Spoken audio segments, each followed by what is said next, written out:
जय हिंद दोस्तों, कैसे हैं आप सभी लोग। मैं हूं आप सभी लोगों का दोस्त संचित। और दोस्तों, आज की इस वीडियो में हम लोग बात करने वाले हैं निफ्टी एंड बैंक निफ्टी में हमारा क्या व्यू रह सकता है अगले हफ्ते के लिए।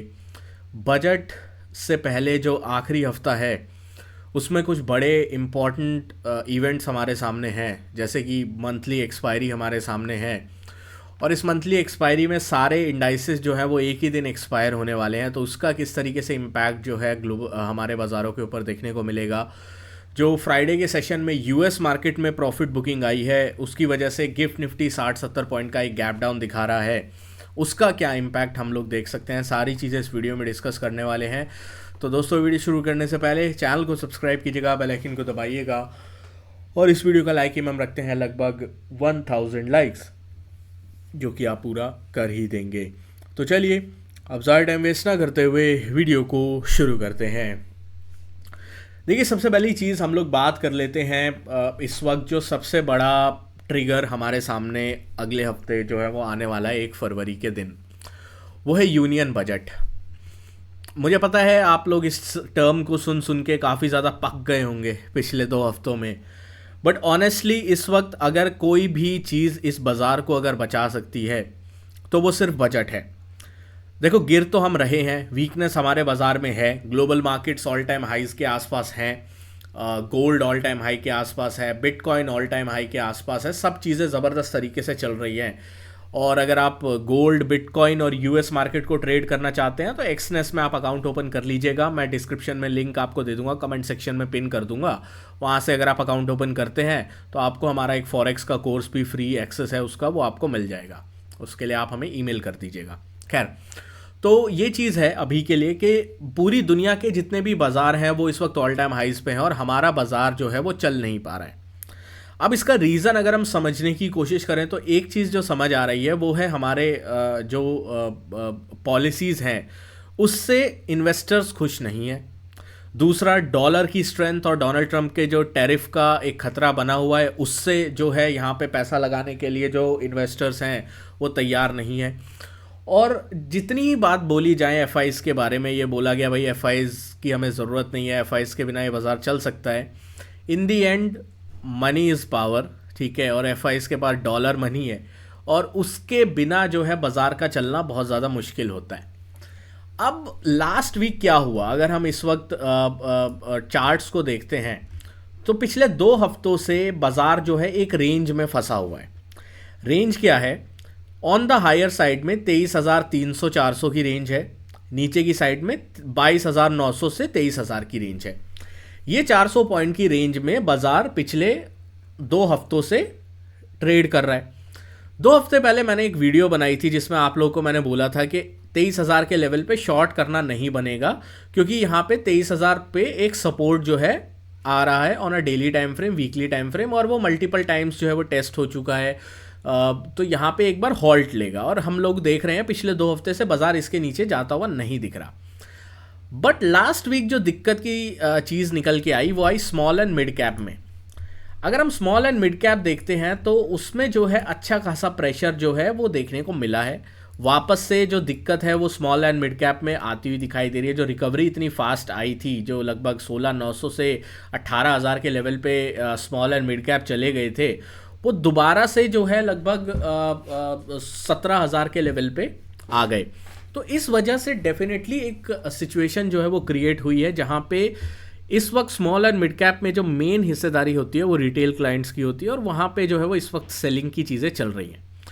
तो ओवरऑल सिचुएशन तो ख़राब है, चार्टिकली सिचुएशन ख़राब है, टेक्निकली सिचुएशन ख़राब है, क्योंकि death cross over on a daily time frame भी हमें देखने को मिल गया है। इस चीज़ को अगर कोई काउंटर कर सकता है तो वो बजट है। अब बजट में क्या चीज़ें जो डेफिनेटली चीज़ें हैं जिसकी वजह से ये बाज़ार को एक बूस्ट मिल सकता है। सबसे पहली चीज़ जो बाज़ार को चाहिए वो है एक टैक्स कट। आप इस बात को माने या ना माने, जिस हिसाब से टैक्सेशन को लेकर चिंताएं बढ़ रही हैं, ना ही सिर्फ डोमेस्टिक फ्रंट पे बल्कि एफआईज़ के फ्रंट पे भी, क्योंकि एफआईज़ ने जब इंडियन मार्केट में जम के पैसा लगाना शुरू किया था वो लोग गवर्नमेंट पॉलिसीज़ से बहुत ज़्यादा खुश थे।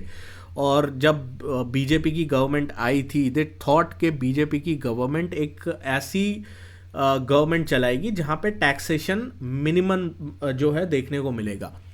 बट लास्ट फ्यू, अगर आप टाइम से देखो, स्पेशली लास्ट बजट जो आया था उसमें टैक्सेशन को लेकर इतनी जटिलताएं जो रखी गई थी, उसके बाद ही हम लोग एफआईज का एक रुख जो है डेफिनेटली इंडियन मार्केट्स में एक नेगेटिव, बहुत ज़्यादा नेगेटिव बनता हुआ देख रहे हैं। वो लगातार बेच रहे हैं, एक भी दिन ऐसा नहीं होता, चाहे रैली हो गिरावट हो, एफआईज का सेल फिगर हमारे सामने आ रहा है।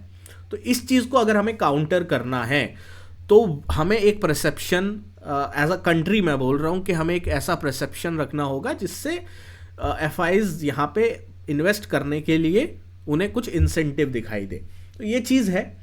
बाकी जो ग्लोबल फैक्टर्स हैं, जैसे अपना डॉलर हो गया, बाकी चीज़ें हो गई, वो अलग अपनी जगह है, बट हमें भी तो अपनी चीज़ें जो है वो बेटर करनी होंगी। तो इसी वजह से जो अभी तक रिपोर्ट्स निकल के आ रही हैं उसमें ये निकल के आ रहा है कि देयर इज़ अ पॉसिबिलिटी कि 10 से 15 लाख तक की इनकम है उस पर नो एनुअल इनकम टैक्स जो है, मतलब नो टैक्स जो है वो रखा जाए, और 15 से ऊपर जो इनकम होगी उस पर एक 30% की जगह 25% का इनकम टैक्स स्लैब लाया जाएगा, रादर देन अभी जो 30% है उसको कम करके।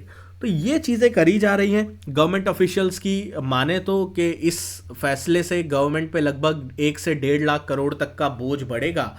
बट इतना जो है टैक्स अगर आ रहा है तो इतना तो गवर्नमेंट कर सकती है, स्पेशली बाकी इकोनॉमिक एक्टिविटी को चलाने के लिए, क्योंकि आपके पास जो है अब, अगर आप इकोनॉमी एक मेक और ब्रेक सिचुएशन पे है, अगर आप ये फैसले नहीं लोगे, ओवरऑल सिचुएशन आगे चलते हुए बहुत ज़्यादा ख़राब हो सकती है। इस चीज़ का थोड़ा ध्यान रखना होगा, क्योंकि अगर ये बजट में कुछ नहीं आया तो फिर तो भाई सिचुएशन बहुत ज़्यादा हाथ से निकल जाएगी, फिर बाज़ार को संभालना बहुत ज़्यादा मुश्किल हो जाएगा, मैं तो यही बोलूँगा।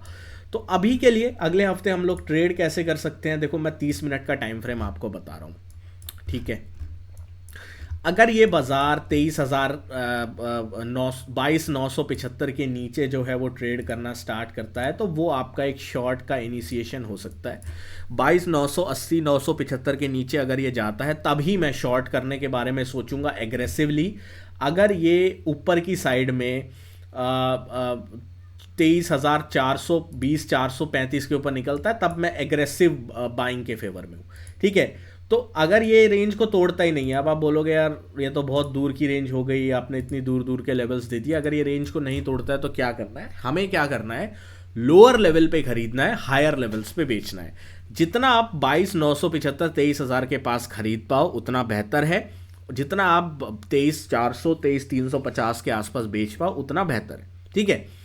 रेंज को प्ले करिए, रेंज बाउंड बाजार है, जब तक ब्रेकआउट या ब्रेकडाउन ये बड़ी रेंज का नहीं होता, जिसकी पॉसिबिलिटी हाईली अनलाइकली है। इस हफ्ते हाईली अनलाइकली है कि कोई डायरेक्शनल मूव देखा हुआ बाजार दिखे, हो सकता है एक और साइडवेज दिन हमें इंडेक्स लेवल पे दिखे, but mid and small cap में बड़ा एक्शन दिख सकता है, क्योंकि मिड कैप निफ्टी की एक्सपायरी भी है इसी हफ्ते। तो ये चीज़ हम लोगों को नज़र रखनी होगी। बाकी कुछ अपडेट होगा तो मैं आपको टेलीग्राम पे अपडेट कर दूंगा। टेलीग्राम ग्रुप अभी तक आपने ज्वाइन नहीं किया, डिस्क्रिप्शन में लिंक है, आप ज्वाइन कर लीजिएगा। बहुत सारे फेक ग्रुप है भाई हमारे नाम से, वहाँ से एग्जिट करके ये ऑफिशियल ग्रुप ज्वाइन कर लीजिए। यहाँ पे जो भी लेटेस्ट न्यूज़ अपडेट वगैरह है वो सब मैं प्रोवाइड करता रहता हूँ, ठीक है। बैंक निफ्टी की बात कर लेते हैं। सिमिलर केस है यार, बैंक निफ्टी भी कुछ खास ऐसा दिख नहीं रहा है। अगर बैंक निफ्टी 48,000 के नीचे जाता है तभी वीकनेस जो है वो परसिस्ट करेगी और फिर बड़ी वीकनेस आएगी, क्योंकि अगर आप देखो बैंक निफ्टी ने क्या किया है, यहाँ पे जो है लगभग 1200-1300 पॉइंट का जो कंसोलिडेशन किया है, तो अगर ये कंसोलिडेशन को ब्रेक डाउन करता है यहाँ से सीधा 46,800 की तरफ जो है बैंक निफ्टी जा सकता है। इसके ऊपर थोड़ा आपको ध्यान रखना है। ऑन द अपसाइड में जब तक 48,550 के ऊपर नहीं निकलता तब तक स्ट्रेंथ नहीं आएगी। बड़ा ब्रेकआउट 48,800 850 के ऊपर ही आएगा, ठीक है। सेंसेक्स की बात कर लेते हैं। सेंसेक्स बहुत ज़्यादा वॉलेटाइल है compare to banks and Nifty, बहुत ज़्यादा वॉलेटाइल है। एक्सपायरी -1 डे सेंसेक्स का हम लोगों को मंडे को देखने को मिलेगा। तो अगर हम सेंसेक्स की बात करें तो मेरे लिए जब तक सेंसेक्स 76,350 के ऊपर सस्टेन नहीं करता, सेंसेक्स वीक ही रहेगा। हर बाउंस सेल होगा सेंसेक्स में जब तक 76,350 के ऊपर नहीं निकलता। 76,350 के ऊपर अगर सेंसेक्स निकलता है then we can see a good bounce in Sensex, जो कि आपको 76,700 की तरफ एक बार के लिए अटेम्प्ट करके लेके आ सकता है। हमारे लिए इस हफ्ते जो सबसे बड़ा पॉजिटिव रह सकता है वो है डॉलर इंडेक्स।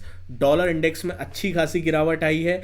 इसने 107.3 के लेवल को टेस्ट किया, यहाँ से थोड़ा बाउंस आया है, बट एक बहुत ही क्रिटिकल लेवल है डॉलर इंडेक्स के लिए। अगर ये 107.3 के नीचे अगले हफ्ते जाता है देन बहुत बड़ा पॉजिटिव हमारे बाज़ारों के लिए ये आगे हफ्ते मतलब आगे चलते हुए हो सकता है। तो इसके ऊपर हम लोग डेफिनेटली नज़र रख के चलेंगे। दोस्तों आशा करता हूँ वीडियो आपको पसंद आई होगी। वीडियो पसंद आए तो वीडियो को लाइक कीजिएगा। मिलता हूँ आपसे अगली वीडियो में। Thank you so much for watching guys. जय हिंद, वंदे मातरम।